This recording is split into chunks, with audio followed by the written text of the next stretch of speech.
People no longer have to work every hour just to afford food and basic commodities. They don't. They don't have to work every hour just to afford basic food and commodities. For those who are watching this, how many of you feel like, "Oh, you don't have to work all the time to survive, right? You can take weeks off." Hello, welcome back to Casual Revolt. I'm Casual Revolt. I am a teacher. I started this channel to kind of dismantle some of the misinformation out there and stuff. And today we're going to be doing just that. We're going to be dismantling some of the information out there, especially from PragerU, which is a propaganda outlet, absolute propaganda outlet. And that's also why I like to wear the Jester hat and stuff, because Jesters were the critics of kings. And I think it's a very good look, a very good, it's a good metaphor for what we're doing here, dismantling the arguments of the elites and stuff. And on that note, we today are going to be reacting to a video called As the Rich Get Richer, the Poor Get Richer. PragerU, by the way, is a propaganda outlet that the Trump administration is pushing to have taught in schools. It is being taught in schools in a lot of places. Yeah. So let's see what new horrors await us in this video. Let's continue. Let's do this. And so we shall begin. The rich are getting richer, and the poor are getting poorer. The top 1% of people on the planet have half the wealth. Western corporations are plundering developing countries. By the way, I'm pretty sure that's a low estimate now. I think it's less than 1% have as much wealth as half of the world combined. So that's an underestimate. Capitalism is on its last legs. Yep. Really? The truth is that global inequality is tumbling. Yeah. Oh, great. Daniel Hannan, member of the European Parliament, UK. The rich are getting richer, but the poor are getting richer faster.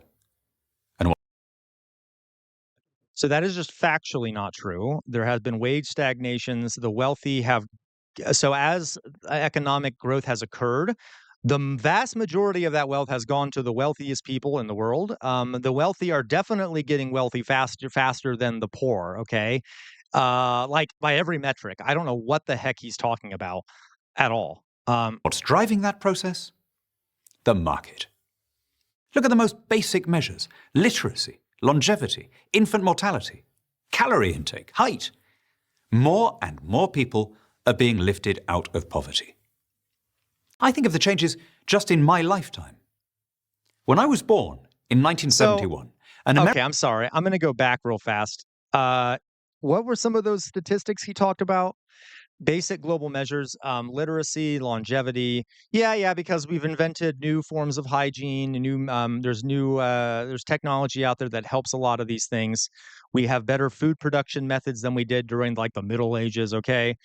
There have been more industrialization and more things like that. But that I'm not sure what this has to do with inequality. And by the way, like in America, for example, life expectancy has actually been dropping, especially for men. Okay, well, we'll see. By the way, this measure is from 1961 to 2013. There have been a lot of things invented since 1961, by the way. So this says nothing about wealth. More people are being lifted out of poverty. I think of the changes just in my lifetime. When I was born in 1971, an American worker had to earn a month's salary to be able to afford a TV set. Now it's 2 days. In 1971, fewer than half of girls worldwide completed at least primary education. Now it's more than 90%. In 1971, and there are less, there are more people are literate than were during the Roman Empire, for example. I mean, this is irrelevant. These are like, you have to put everything in context, right? This has not, what does this have to do with wealth inequality is all I'm saying, okay? What does this have to do with wealth inequality? Stationary car emitted more pollution than a car moving at full speed today. Go a little further back. In the 17th century, the most... Wait a minute. Okay, so does that mean, so I guess climate change must have been solved then, right? So there's no problem because look, hey, the cars don't emit as much as they used to, so clearly things are better now. Yeah, we're still on the verge of climate catastrophe. We already in climate catastrophe, so kind of an irrelevant point. It doesn't matter if they used to do less. Doesn't matter if they used to do less because it doesn't matter. Everything is still shit in regards to climate change. Powerful man in the world was Louis XIV of France. Every night he'd have 40 dishes prepared for his dinner, and he'd pick the one that he felt like. But think about it. A receptionist today can stop off at a store on her way home and have not only a wider choice than that king, but a fresher... They are not. Oh my God, guys. They are not. They're not comparing Louis to a receptionist, saying, "Oh well, she had a wider array of choices and things like that." Okay, um, no, that is not. Yeah, I mean, of course, yeah, because we now have mass production methods and things like that. But Louis had a ton of power. He could get all of his needs met. He could do whatever he want. So this is an issue of freedom, right? Louis had a lot more freedom than this woman has, right? So yeah, she has access to some things that he didn't have access to because times are different, but she has far less freedom than Louis ever did because Louis has all this wealth and power, right? Okay. One and a healthier one. We all live better than Louis XIV. And what's caused that miracle? Oh my God. Not any UN development program, not any government aid scheme. What caused it was the market. The most rapid falls in poverty are happening in countries that are Yeah, here's some funny things about this, claiming that the market was responsible for this. Another aspect of the free market was slavery. That's that's labor. That is labor that is labor that is unpaid, right? And you can freely exchange human beings on the market if you don't have regulation and things like that. So yeah, free market, great for everyone, right? As long as you're viewed as a human being.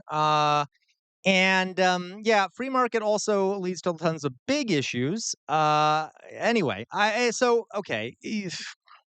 joining the global trading system. Compare growth rates in free trading Colombia and protectionist Venezuela, or in free trading... Yeah, that's cute. The thing here too is that we also have sanctions and embargoes on Venezuela. Colombia, not so much. And there's massive wealth inequality in Colombia. So this idea of growth, general growth, okay, who is it growing for? Who is getting that wealth? In Colombia, it is not the average Colombian, it is the wealthy. And in Venezuela, that's a big issue because there've been, you can't make that calculation because of all the other crap that is being put on them. Vietnam and protectionist Laos, or in free trading Bangladesh and protectionist Pakistan. Wait, they still have growth. I don't understand it. He's saying, "Oh, they have protectionists. They have growth."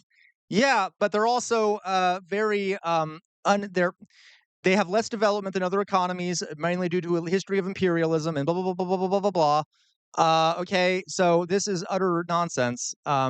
By the way, in order for those other countries that have high growth to be able to have that high growth, they have to exploit the countries that have low growth because they need those low wages in those countries, etc. It's the same Which is all part of the market, by the way. story every time. China after 1979, India after 1991. You remove barriers to trade, prices fall, your people no longer have to work every hour just to afford food and basic commodities. They don't. They don't have to work every hour just to afford basic food and commodities. For those who are watching this, how many of you feel like, oh, you don't have to work all the time to survive, right? You can take weeks off. You can take a few days off a week, probably. No need to work all the time because you can afford stuff even if you don't have to work, right? Even if you don't work. I mean, let's see how many people watching this feel that is a true assessment of where markets have gotten us. Okay. Have time to invent and make and buy and sell other things. The whole economy is stimulated. Poverty falls. Okay, you might say. So maybe capitalism works. Maybe people are better off. But isn't there a cost? Doesn't it make us more materialistic? Doesn't it make us greedier? Well, if by greed you mean a desire for material wealth, that's part of the human excited condition. to see where this is going. It's in our DNA. Or if you prefer, it's in our... So here's the thing about capitalism, right? For the folks out there, yeah. So even Karl Marx would say that, yes, capitalism was a better system than feudalism, which came before it. It was an upgrade. So it was better than feudalism. This is an irrelevant point, though, right? Because is it perfect? No. Does it have a lot of really bad things that's with it? Yes. Is there a better way to do things? Yes. By the way, another fundamental aspect of capitalism isn't just growth and stuff, it's violence. Extreme violence. There have been tons of violence at the behest of capitalism. Look at the Belgian Congo. Look at slavery. Look at the suppression of labor unions, violent suppression of labor unions. Look at the overthrow of socialist regimes all across the world at the hands of the American Empire. Look at British imperialism in India. Look everywhere. Yeah, hell, even look at Imperial Japan. Okay, capitalism thrives on violent exploitation of its neighbors. So a lot of death and destruction has come along with capitalism.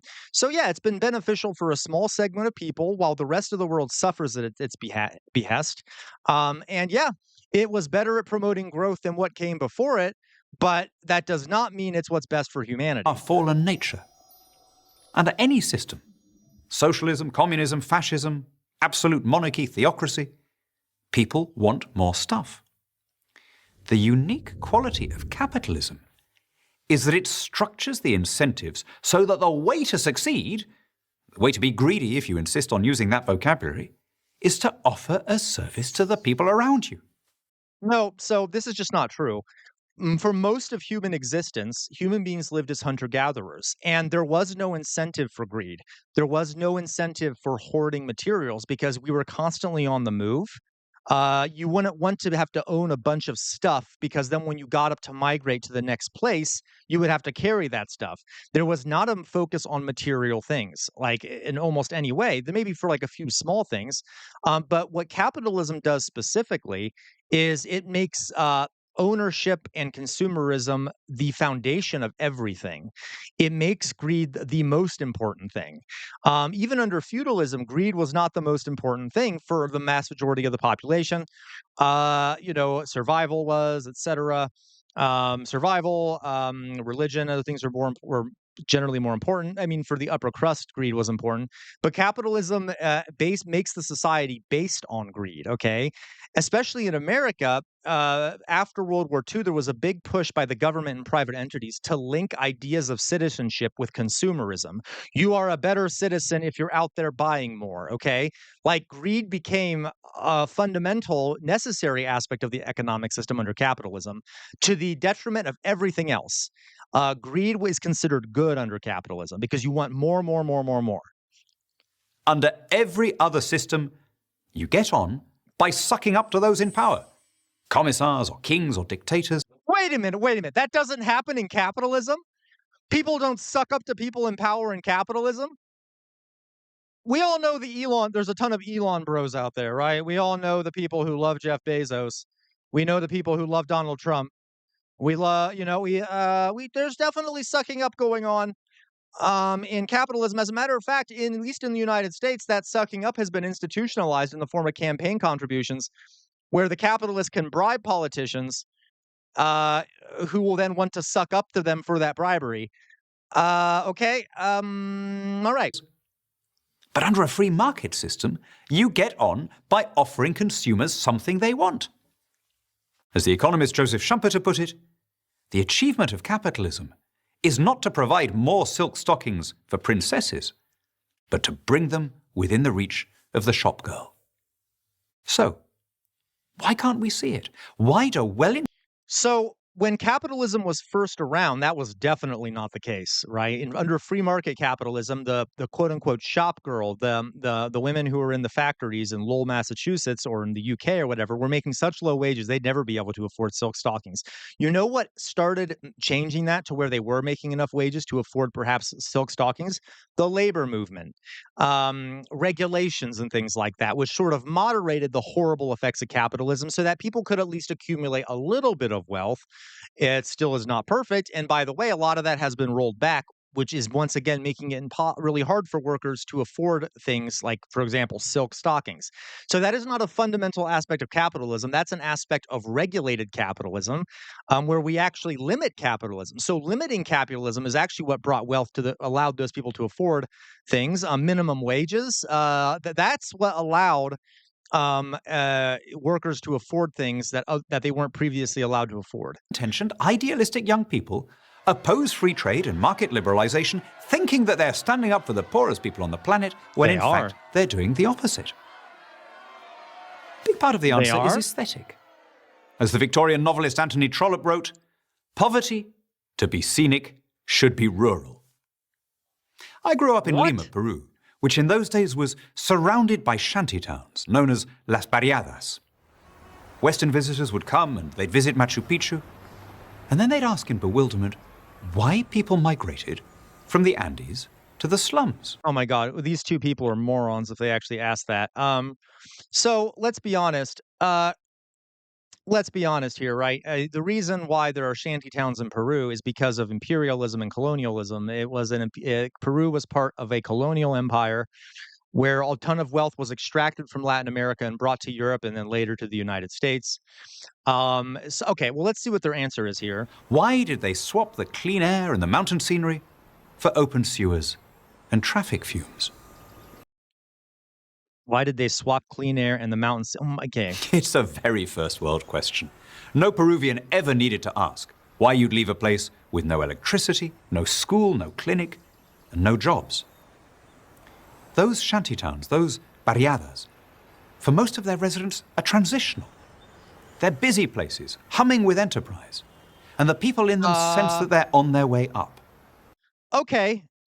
Nope, they're still there. There's still these barrios. By the way, so are they okay with that then?